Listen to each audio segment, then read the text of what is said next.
CTV's Ottawa Bureau Chief Joyce Napier starts us off tonight with more on what some see as a slippery slope.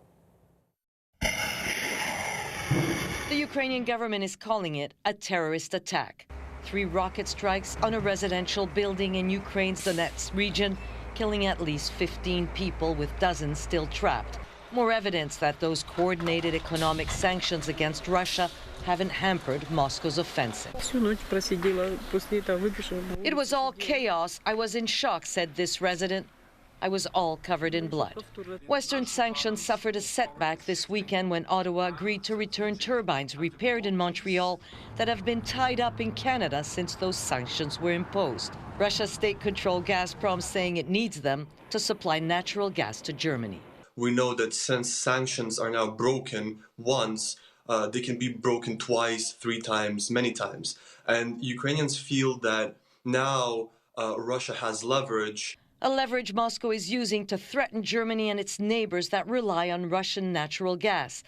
Moscow saying that without those turbines, it would further limit its exports of gas to Europe. We know that those gas flows were turned down artificially, precisely to test the resolve of the West in keeping to their sanctions regime.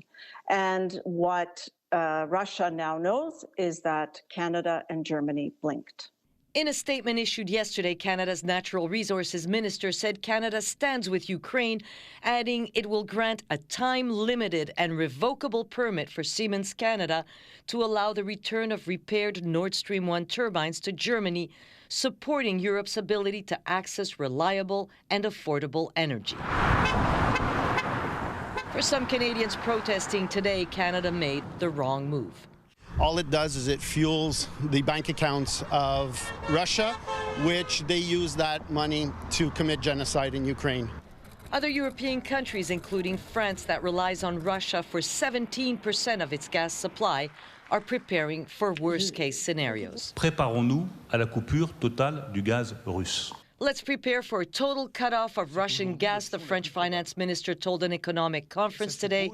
That is the most likely scenario. The Ukrainian government is calling on Canada to reverse its decision, saying that returning those turbines amounts to caving to Russia's whims. Canada responding by announcing a new series of sanctions. John? Tense times. Joyce, thanks very much.